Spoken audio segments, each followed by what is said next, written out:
Tim Cook is officially leaving Apple. That's right, the secret is out, and no, this was not decided by a Twitter poll. According to multiple reports, Tim is going to be sticking around for one more major Apple announcement for Apple to enter a new product category, and then he'll be stepping down as Apple's chief executive.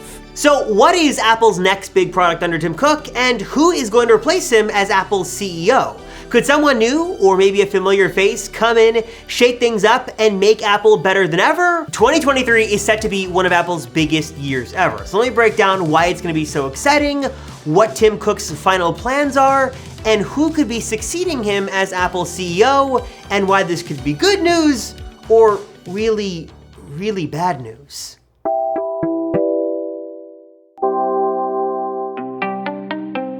I want to start this video off with one simple question, or a couple of questions, as I typically do.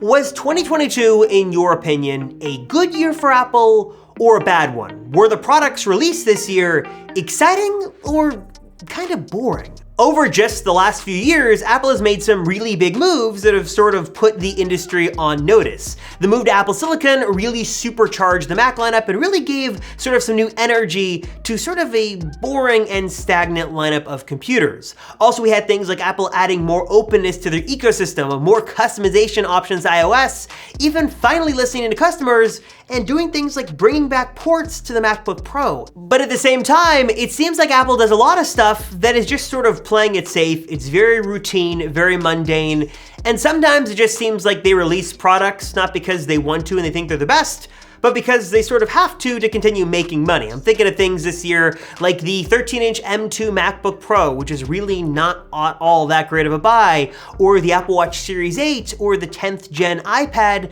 Not necessarily bad products on their own, but considering context and their price, and Apple sort of touting them as cutting edge and revolutionary, don't think they really live up to the Apple magic and Apple hype. And that's sort of been the story of Apple under Tim Cook. He's a very successful CEO. He has made Apple richer than many would have ever imagined it could be. I mean, just a few decades ago, the company was on the brink of bankruptcy. I think for some Apple fans, they have the opinion that the companies that they compete with are sort of passing them by in terms of flash and pizzazz and really cool tech. You got Samsung, for example, that is sort of setting the bar for experimenting with folding phones and crazy telephoto lenses and under-display fingerprint readers, while Apple focused on things like the dynamic island and sort of regular iPads and sort of tried and failed to make the iPad more like a desktop.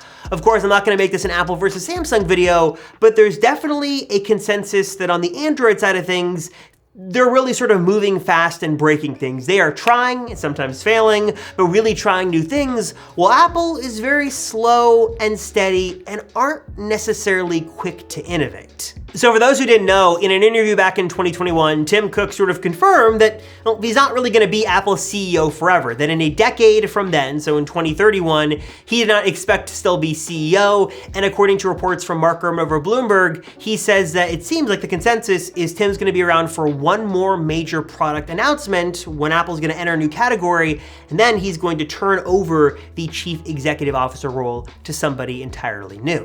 And I think one of the obvious questions for many in the Apple community is what could Apple look like if Tim Cook was, or I guess he is, going to step away?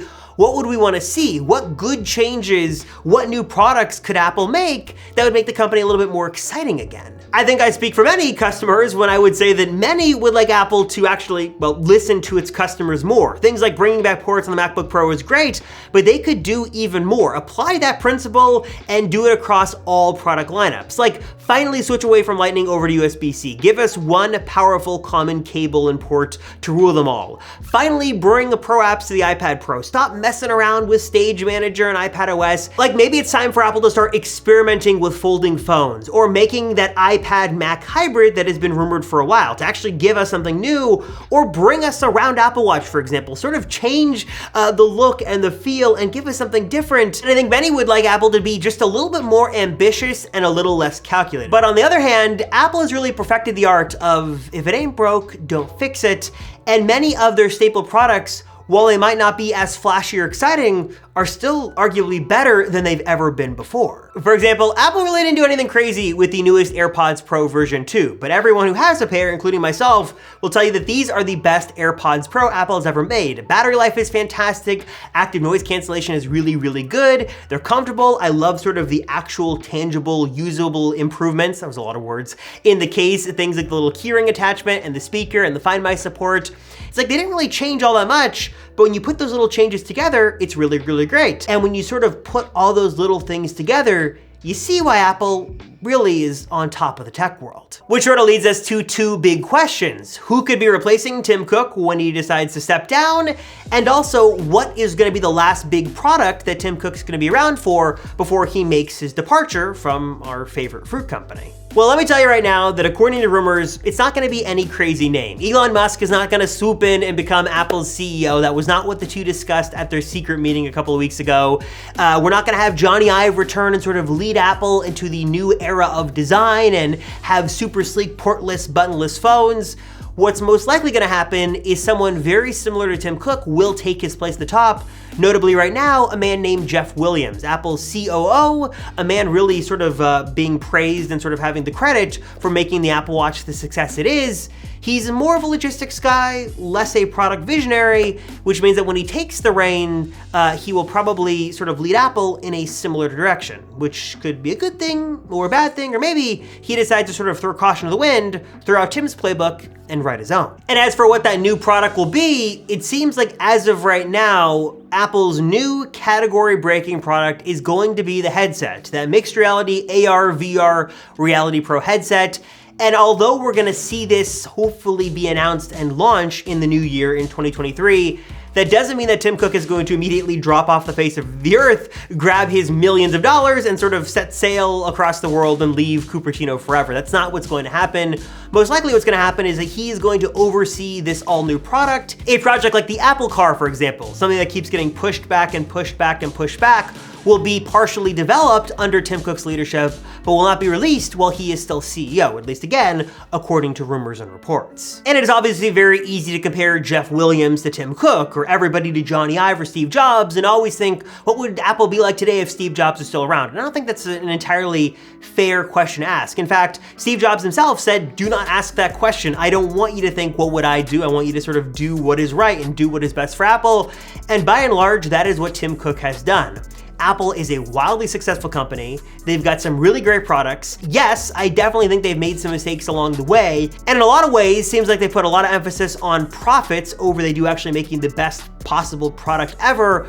But I do think we've had some incredible leaps and bounds at Apple that have happened thanks to Tim Cook's leadership. Again, Apple Silicon, the continued growth and development of the iPhone, hopefully this new headset, the Apple Watch becoming sort of a staple in the tech world, lots of things like this that are making Apple better than ever before. And also, Apple seems like they're finally listening to customers and opening up just a little bit, which many would argue would never happen under Steve Jobs' leadership. So I'm curious, what are your thoughts on this? Obviously, Tim Cook is set to sort of make his departure over the next few years. Do you think that's a good thing or a bad thing? Who do you think should take over Apple's CEO chair next?